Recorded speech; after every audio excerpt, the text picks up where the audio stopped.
আসসালামু আলাইকুম গাইস, আজকে আমি আপনাদেরকে নিয়ে এসেছি দেখুন সাগর পাড়ে। অবশ্য আশা করি আপনাদের কাছে দৃশ্যটা অমায়িক লাগবে এবং অনেক সুন্দর লাগবে। দেখতে পাচ্ছেন এত সুন্দর একটি লুক। এখানে আসাটা অনেকটা কষ্টসাধ্য, তারপরও অনেক কষ্ট করে আমরা এসেছি। যদিও অনেক রোদ ছিল, সেই রোদের মাঝখানে আমরা এখানে এসেছি। দেখতে পাচ্ছেন প্রচুর রোদ। আর রোদকে উপেক্ষা করি না, আমরা ভ্রমণের কাছে দেশকে দেখার কাজে, অর্থাৎ নিজেকে একটু আনন্দ দিতে একটু রোদ তো শরীরে পোষাতেই হয়। আর সবচেয়ে বড় কথা হচ্ছে প্রচুর রোদ, মিনিমাম 42 ডিগ্রি সেলসিয়াস তাপমাত্রা, শরীর ভিজে একাকার হয়ে গেছে।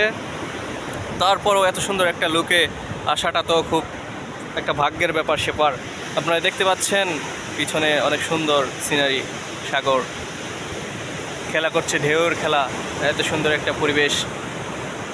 আহা, কত সুন্দর! মাশাল্লাহ মাশাল্লাহ মাশাল্লাহ। যারা আমার চ্যানেলে নতুন তারা অবশ্যই আমার চ্যানেলটাকে সাবস্ক্রাইব করে দেবেন।